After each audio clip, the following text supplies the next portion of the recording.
الحمد لله رب العالمين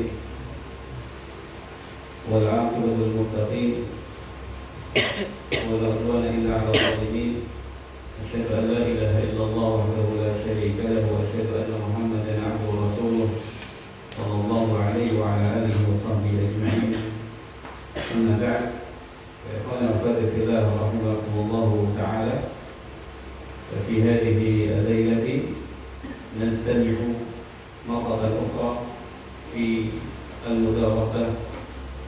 Kita berjumpa atau berkumpul kembali untuk bersama-sama mudarasah, untuk belajar bersama, untuk saling mengingatkan, untuk saling menguatkan, terutama dalam masalah at-tahsil al-ilmi, dalam rangka menggapai dan menguasai ilmu syar'i. Tapi sebelumnya ada hal yang ingin ditekankan kembali. Yang pertama, pentingnya perhatian besar terhadap thalabul ilmi. Santri-santriwati hendaknya memandang ini sebagai kesibukan yang paling besar ketika antum dan antumna di pesantren, dengan membaca, mempelajari, menghafal atau belajar bersama, bukan yang lain-lain. Penekanan yang kedua tentang masalah sholat fardu, hendaknya dijaga dengan baik, diperhatikan waktunya, hendaknya orang bersiap-siap sebelum adzan berkumandang, sehingga pelaksanaan sholat akan lebih baik ketika orang sudah siap untuk sholat sebelum adzan dikumandangkan. Yang ketiga, masalah membaca Quran dan menghafalnya. Ini juga adanya menjadi kesibukan antum dan antumna yang pokok, yang sudah hafal diulang lagi, yang akan dihafalkan dibaca berulang-ulang. Dan poin yang terakhir, masalah akhlak baik kepada sesama, terutama kepada ustaz-ustazah, kepada orang yang lebih tua, kemudian kepada bersama santri-santriwati, termasuk juga kepada lingkungan, untuk tidak mengotori lingkungan dengan sampah dari diri.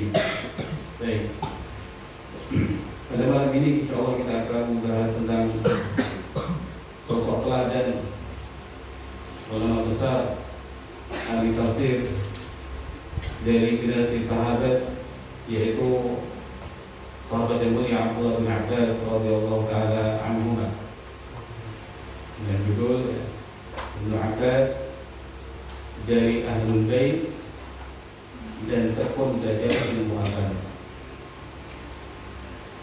Artinya beliau seorang yang mulia keluarganya, keturunan orang mulia, dan beliau juga menjadi lebih mulia lagi karena ilmu agama yang beliau kuasai.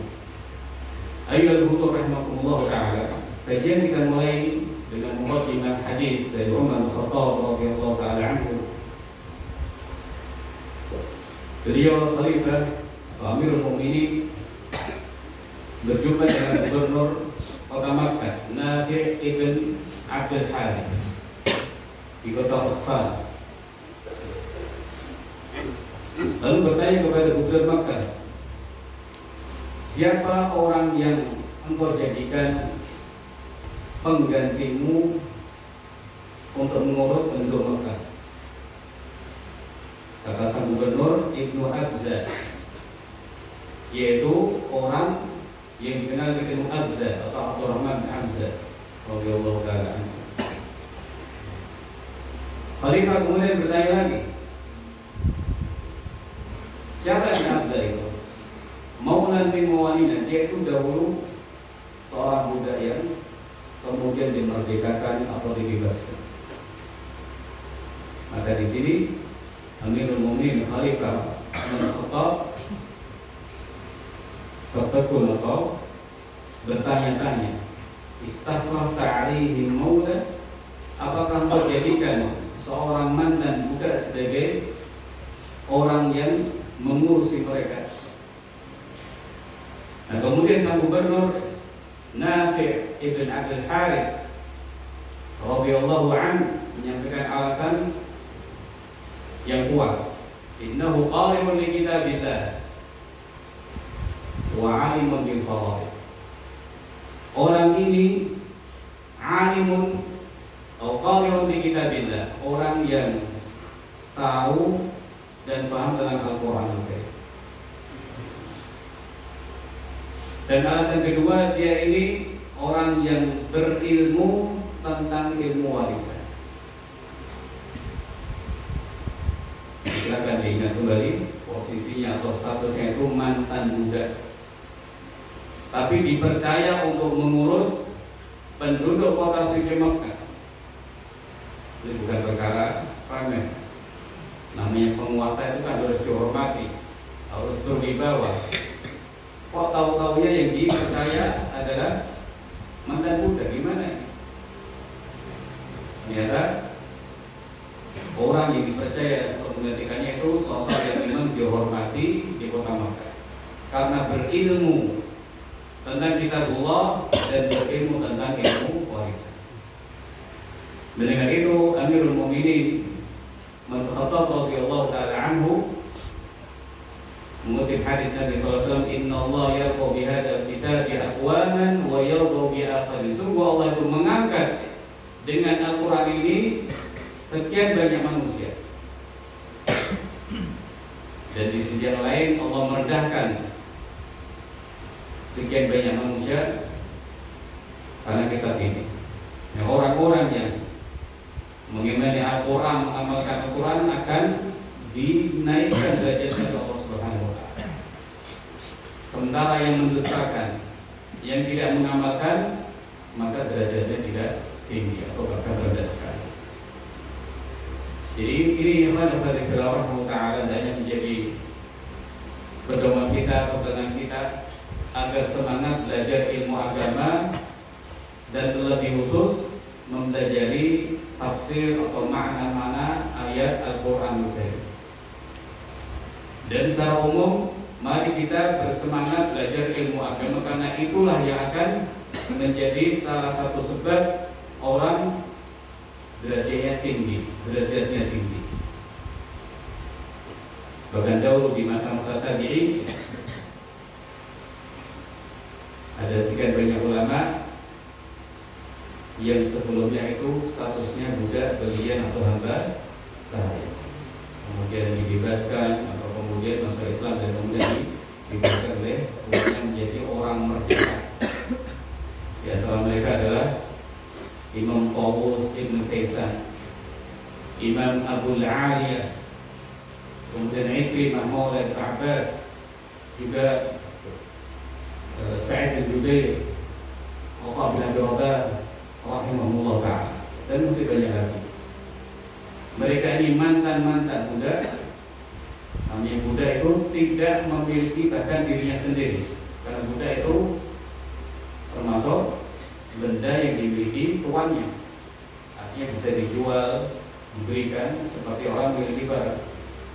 Tapi kemudian orang-orang ini bertakwa kepada Allah, masuk Islam, dan dimerdekakan oleh para pemiliknya, kemudian dengan ketekunan dan kemudian dengan Allah Subhanahu wa taala mereka menjadi para ahli ilmu, jadi orang-orang yang dihormati karena ilmunya, karena amalannya, dan juga karena takutnya kepada Allah Subhanahu wa taala. Nah, sosok yang kita pelajari di sini adalah Ibnu Abbas yang dikenal sebagai turjumanul Quran, penerjemah Al-Quran atau yang menerangkan Al-Quran. Dikenal sebagai habrul ummah, ilmuannya umat ini dalam masalah agama. Dikenal sebagai al-mufassir, ahli tafsir.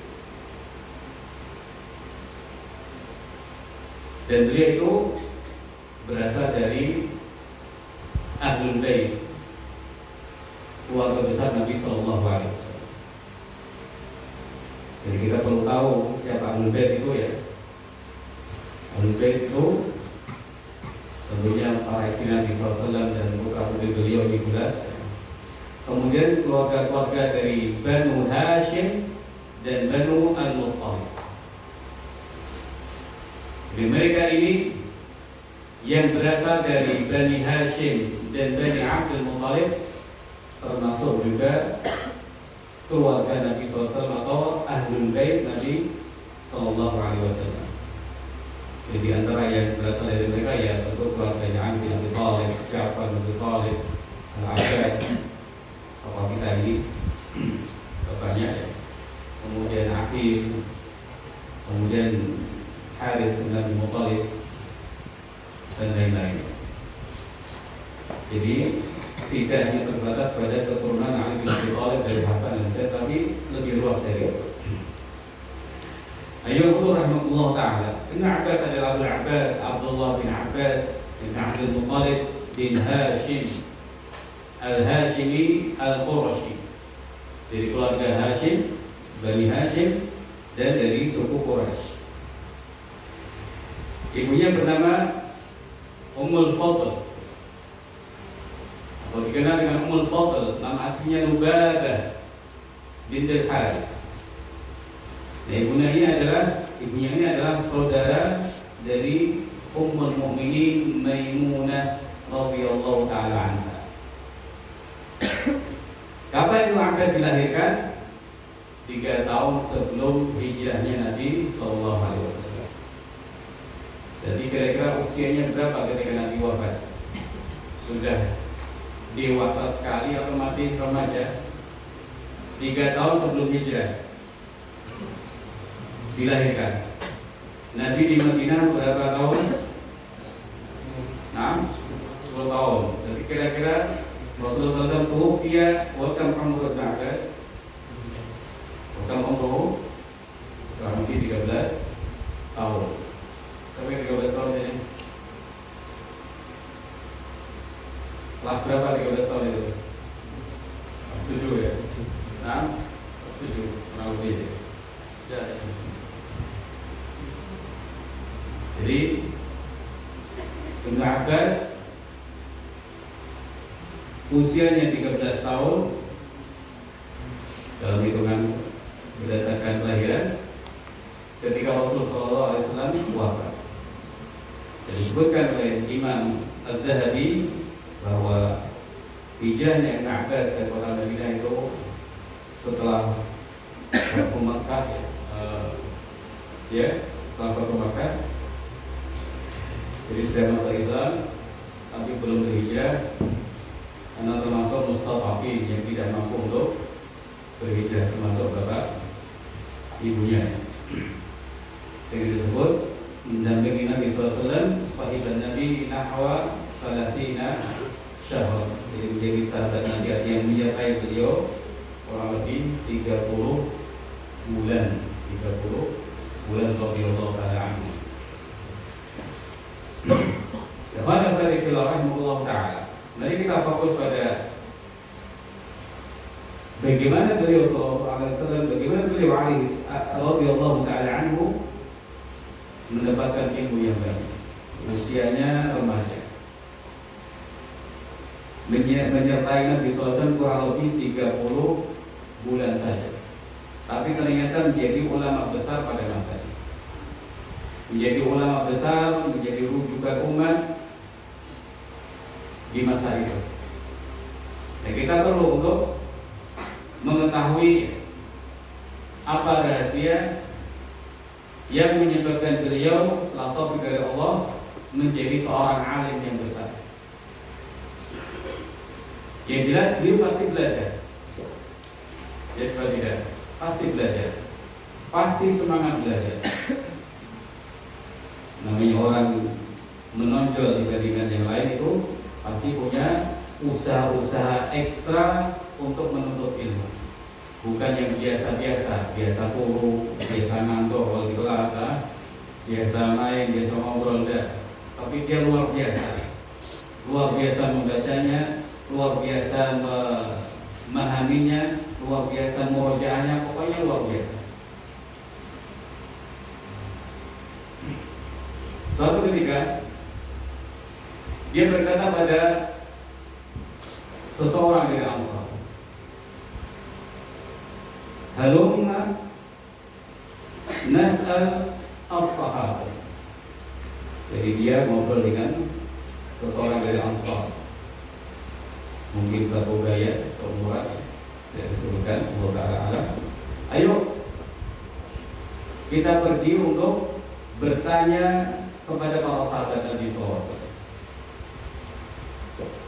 Jadi mengajak kawannya untuk belajar ilmu,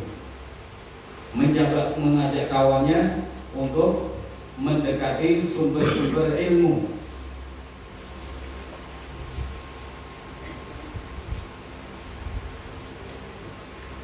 Fa'innahum al-yawm katsir. Mereka sekarang ini banyak. Tapi respon orang Ansor ini, pemuda Ansor ini, engkau aneh wahai Ibnu Abbas. Nah, enggak perlu. Atau nas yahtajuna ilaih. Apakah engkau memandang nanti orang-orang akan butuh ilmu, sementara sahabat itu banyak sekali. Kemudian Abbas ya sudah, enggak mau ya sudah, ditinggalkan orang itu. Wa aqbaltu ala masal, maka aku pun mulai bertanya-tanya, belajar kepada para sahabat radhiyallahu anhum ajma'in. Jadi kalau tidak mau sudah, tidak perlu dicela. Fokuslah untuk melakukan kebaikan yang sudah diniatkan. Tidak malah wah saya nggak punya teman ya, nggak jadi belajar wis. Tidak jadi menghadiri majelis ilmu gara-gara tidak ada teman. Nah, fokus untuk melakukan kebaikan yang sudah diniatkan dan berusaha untuk melakukan kebaikan yang sudah direncanakan. Mau ada temannya, alhamdulillah. Nggak ada temannya, bismillah, tawakkaltu ala Allah. Allah akan membantu orang-orang yang punya niat baik, punya kemauan keras.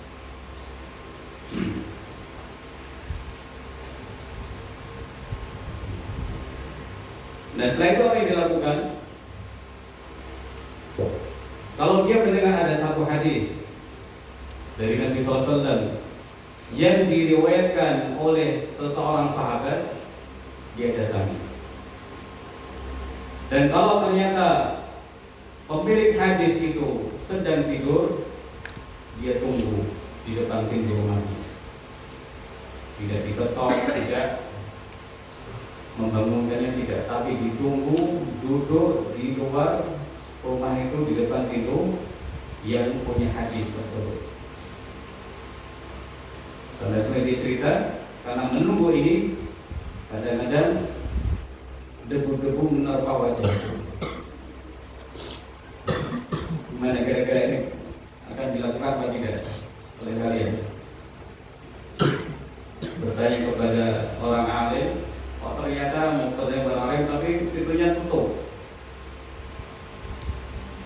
Mau ngetuk pintu sungkan, mau pulang eman-eman. Kira-kira nunggu atau marah? Nah, betul-betul lain ya. Kemauan orang zaman sekarang tidak seperti kemauan orang zaman dahulu. Nah, beliau tidak mengetuk pintu, tidak manggil-manggil, tapi membiarkan orang tersebut supaya selesai istirahat. Begitu bangun, orang ini kaget. Wahai anak paman Rasulullah SAW, kenapa engkau tidak mengutus orang agar aku mendatangimu?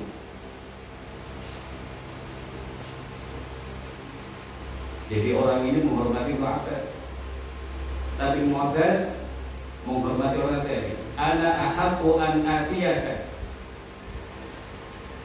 Di keluarga Nabi pantas dihormati. Tapi Mu'abbas mengatakan, saya ini pencari ilmu, maka sudah pantas kalau saya yang datang kepada orang yang punya ilmu. Wadih ya jemaah, di masing-masing menghormati. Tapi kemudian Ibnu Abbas menegaskan yang namanya mencari ilmu itu ya harus nunggu, ya harus mendatangi gurunya. Ana ahaqqu an atiyaka, saya lebih pantas untuk datang kepada engkau, bukan engkau yang datang kepadaku. Jadi ini salah satu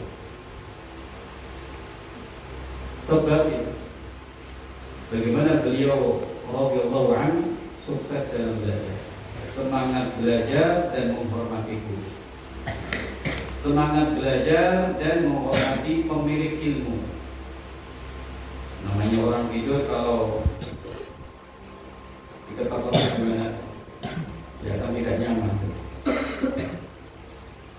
Sehingga beliau radhiyallahu anhu lebih mengutamakan untuk menunggu dan menunggu sampai tuan rumah itu keluar rumah dan kemudian tidak terganggu sehingga bisa menyampaikan hadis dengan hati yang lega.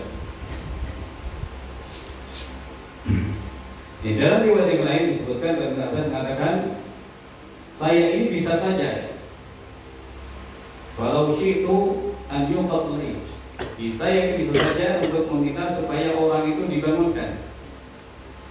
Ada Ibnu Abbas, tolong bangunkan, saya punya ingin hadisnya, tapi beliau tidak melakukan.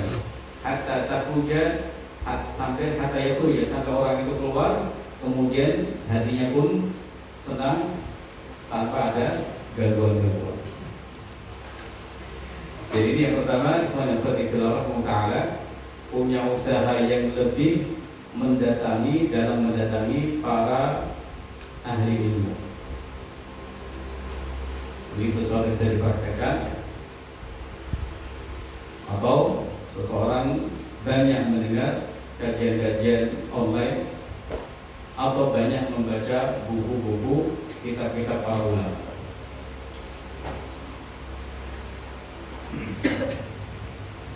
Berikutnya, Ibnu Abbas juga pernah mengatakan, saya ini untuk satu masalah saja saya bertanya kepada 30 orang sahabat Nabi Sallallahu Alaihi Wasallam, bukan untuk mengetes, tapi untuk mendapatkan ilmu yang banyak.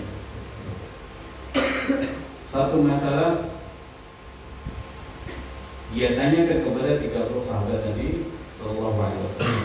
Tentu ini butuh waktu yang banyak, menemui 30 orang sahabat Nabi Sallallahu Alaihi Wasallam.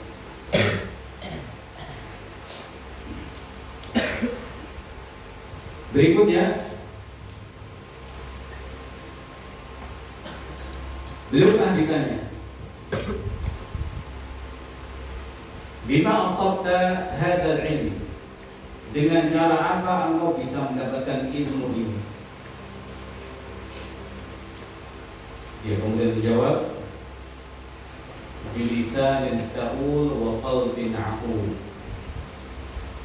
Saya ini ketika belajar ilmu, ada dua hal yang saya kerjakan, ada dua hal yang biasa saya lakukan. Lisan sa'ul, banyak bertanya, dan bertanya itu salah satu pintu ilmu.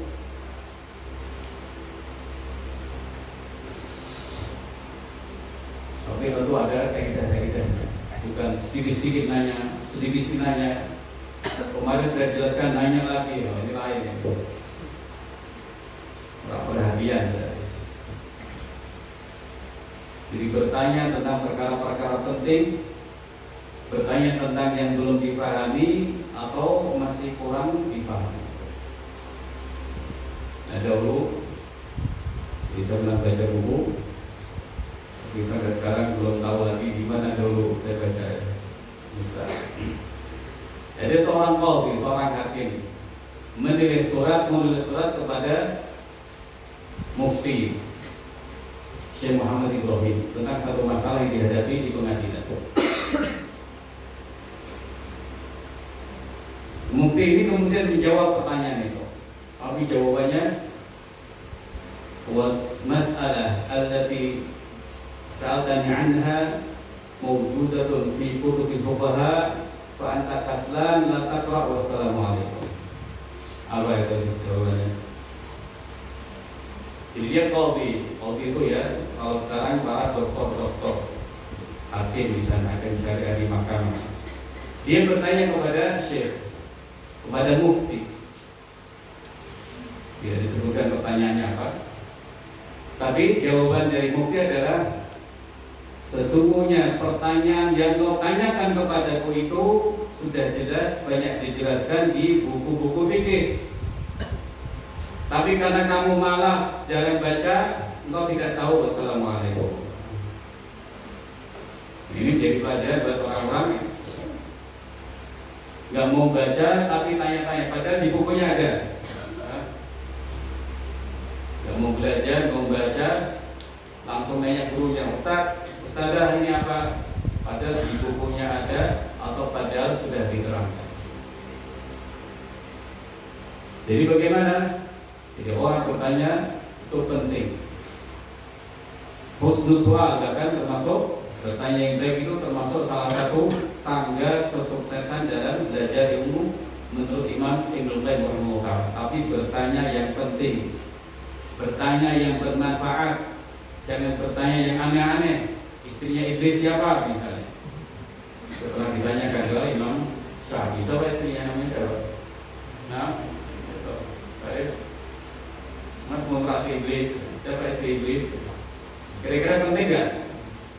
Kalau tahu penting atau tidak? Maka jawab Imam ini, dzaka ursul mahadrathu. Pas kawinan saya nggak diundang.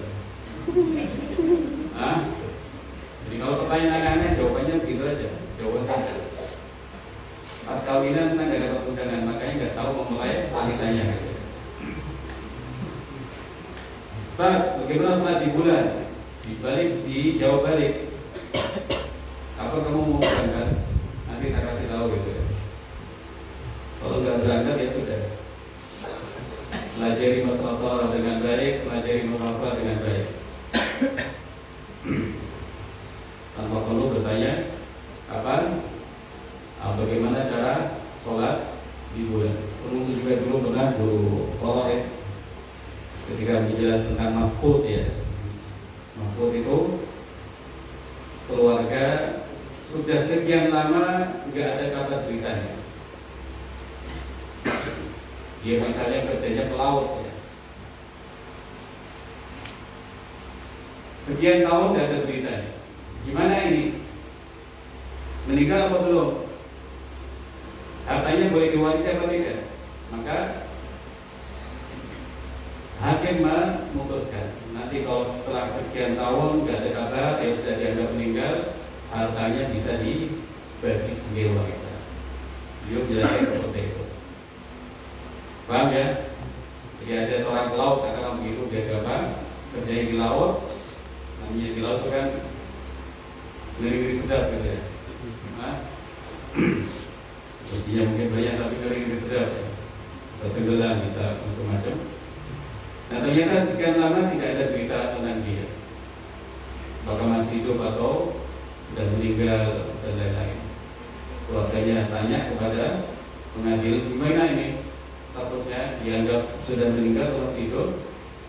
Maka qadhi atau hakim menjelaskan nanti kalau setelah sekian tahun berarti kita hukumi sebagai orang sudah meninggal, hartanya bisa diwarisi. Nah, kemudian ada mahasiswa bertanya, Syekh, kalau kemudian dia datang di mana? Dijawab Syekh, kalau datang kabari aku. Kalau datang kabari aku. Jadi semacam ini pertanyaan-pertanyaan yang mungkin kurang perlu. Namanya sudah dipastikan atau sekian lama nggak ada berita yang mungkin sudah wafat. Kembali kepada Fatihullah Ta'ala. Jadi bisoal di lisanin Saul dengan banyak bertanya. Jangan malu bertanya kalau memang kita tidak paham. Karena orang yang malu bertanya itu disebut Imam Mujahid sebagai orang yang tidak belajar.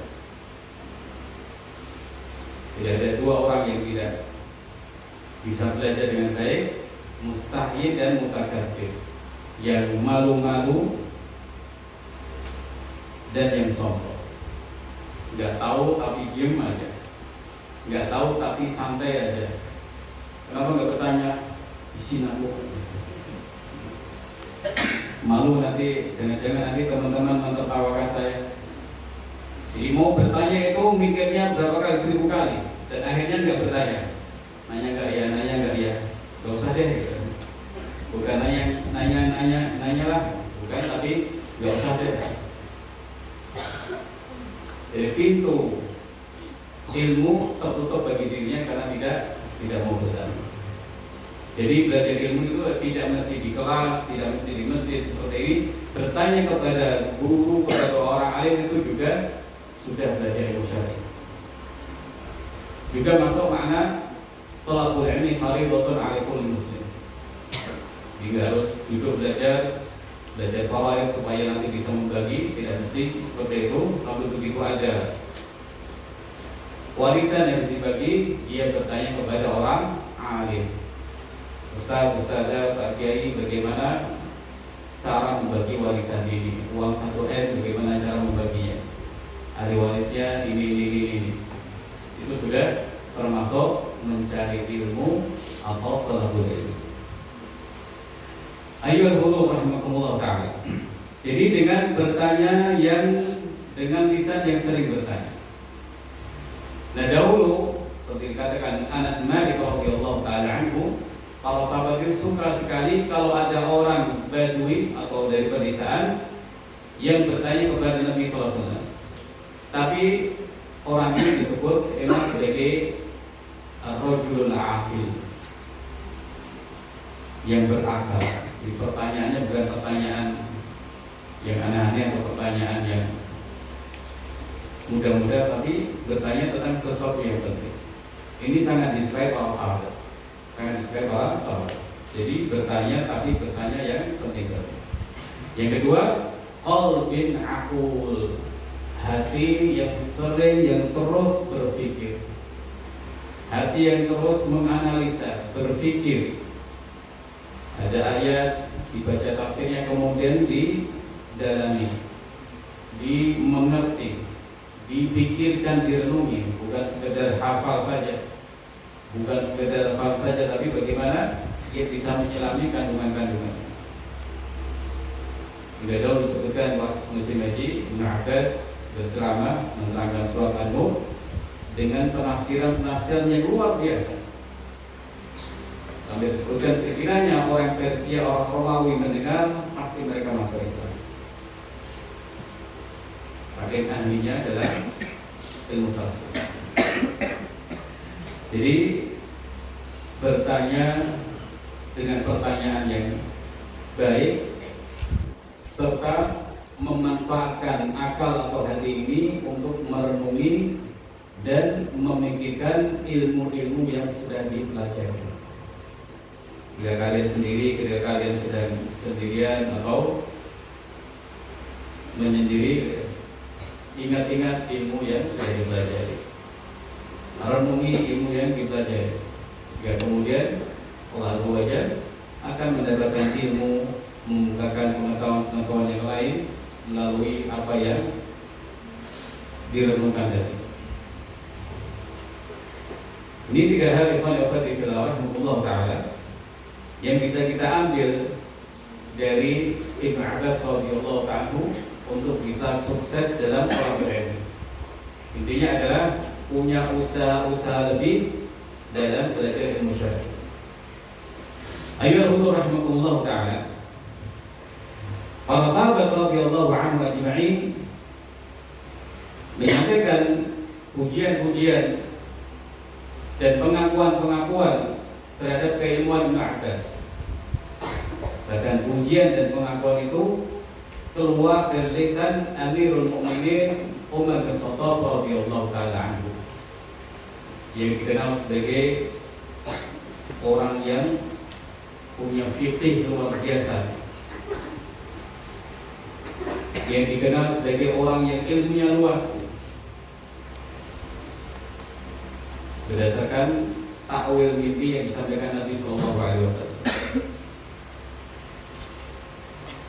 Jadi Amirul Mukminin Umar bin Khattab radhiyallahu taala anhu, beliau itu menyertakan Ibnu Abbas dalam pertemuan-pertemuan dengan orang-orang senior Muhajirin.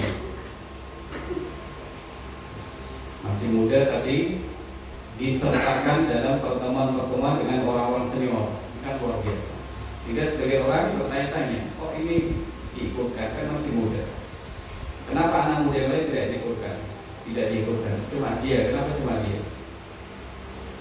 Bukan sang khalifah ingin menunjukkan bahwa ini memang muda, tapi ilmunya ilmu tua. Maka ditanyalah Ibnu Abbas atau orang-orang ditanya tentang idza ja'a Nasrullah wal fath. Apa maksudnya menurut kalian? Si A bicara begini, si B bicara begini. Kemudian wahai Ibnu Abbas, apa pemahamanmu terhadap idza ja'a Nasrullah wal fath? Kata Ibnu Abbas, itu adalah ajal, pertanda ajalnya Nabi Sallallahu Alaihi Wasallam telah dekat. Kemudian Tuhan mengatakan, saya juga berpikir seperti itu.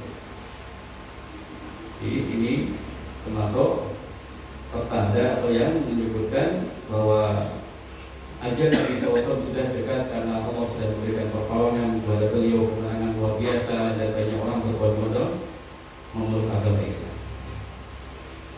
Sehingga orang kemudian paham betapa tingginya keilmuan Ibnu Abbas radhiyallahu taala anhu. Umar juga pernah mengatakan, laqad 'alimta 'ilman ma 'alimnahu. Sungguh wahai Ibnu Abbas, engkau tuh tahu tentang ilmu yang tidak kami ketahui. Laqad 'alimta 'ilman ma 'alimnahu. Sungguh engkau tahu ilmu yang tidak kami ketahui. Ini juga perkataan Umar bin Khattab radhiyallahu taala anhu.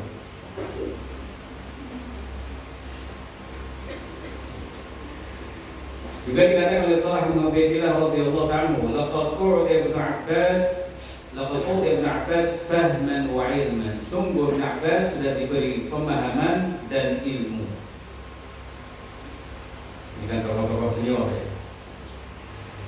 Ada juga dari keterangan tabi'in, Imam Masruq rahimahullah ta'ala, dia mengatakan, idza ra'aitu Ibnu Abbas qultu ajmalun nas. Kalau saya melihat wajah Ibnu Abbas, komentar saya, dia orang paling ganteng. Karena disebut sebagai wasi, orang yang wajahnya ganteng sekali. Wa idza nataqa, kalau dia bicara, qultu afsahun nas. Saya akan memuji dia adalah orang yang paling fasih ketika berbicara. Wa idza tahaddatsa qultu a'lamun nas. Apabila dia menerangkan satu, saya akan berkata dia orang paling berilmu. Pujian tentang ilmunya yang sangat luas sekali, dari sahabat, dari tabi'in, dan yang lain-lain. Ayyuhal hudur rahimakumullah ta'ala. Jadi ini paparan ringkas ya, semoga kita mendapatkan pelajarannya dalam rangka menggapai kesuksesan fi thalabil ilmi. Hendaknya kita dekat dengan para ulama, bertanya-tanya kepada beliau, kepada mereka, banyak dekat dengan kitab-kitab ulama. Kemudian hati ini sering berpikir, hati ini sering merenung. Kemudian orang berdoa kepada Allah Subhanahu wa taala atau memohon doa kepada orang tuanya. Pilihan lain yang menjadi salah satu kesuksesan dari Ibnu Abbas dalam belajar adalah dapat doa dari Nabi sallallahu alaihi wasallam. Allahumma faqihhu fid-din wa 'allimhu at-ta'wil. Ya Allah, fahamkanlah Ibnu Abbas ini dalam masalah agama dan ajarilah dia ta'wil, yaitu penafsiran ayat-ayat Al-Qur'anul Karim. Nah, di sini bisa kita ambil pelajaran para guru, para ustadzah untuk tidak bosan-bosan mendoakan para santri-santriwati. Allahumma faqihhum fid-din Allahumma mahfadhum, Allahumma yassir lahum, dan lain-lain ya. Semoga Allah Subhanahu wa taala berkenan memudahkan mereka memudahkan mereka untuk memahami agama, memudahkan mereka untuk menjaga diri dan mengamalkan ilmu-ilmu. Dan para santri pun juga ketika berjumpa dengan orang tuanya, silakan mohon kepada orang tua, Pak, Bu, doakan saya. Apalagi mau ujian ya. Doakan saya supaya saya bisa memahami ilmu dengan baik dan kemudian dimudahkan untuk mengamalkan. Bukan supaya nilainya baik, ini gampang. Tapi supaya bisa memahami ilmu dengan baik dan kemudian dimudahkan untuk mengamalkan ilmu. Kalau kita ini meninggal pada tahun 67 atau 68 Hijriah, dalam usia kurang lebih disebutkan dalam Syiar Al-Nubala dalam usia 71 tahun radhiyallahu taala anhu. Dan sebagai penutup ya, saya kutipkan perkataan presiden kita, semoga Allah menjaga beliau dan mudahkan beliau mengemban amanah dengan baik ya. Beliau menulis ya, beberapa pesan kepada siswa-siswi. Yang pertama, belajar yang baik. Cintai ayah dan ibu. Belajar yang baik, cintai ayah dan ibu. Yang ketiga, hormati guru. Kemudian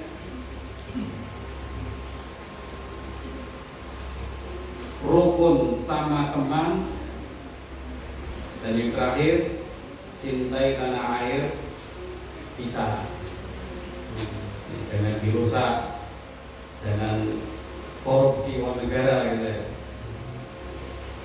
Ini gak cinta ya. Atau kekayaan dikeruk kemudian ditinggalkan begitu saja sehingga merusak lingkungan. Jadi belajar yang baik, cintai ayah ibu, hormati guru, rukun sama teman, dan cintai tanah air kita. Demikian wallahu ta'ala alam, barakallahu fikum wa jazakumullahu khairan. Insyaallah subuh kita berjumpa kembali ya. Kemudian jam 9 saja. Jam 9 besok pagi juga ada ya, kajian parenting orang tua dan juga santri-santriwati. Semoga Allah SWT memberikan taufik kepada kita. Wassalamualaikum warahmatullahi wabarakatuh.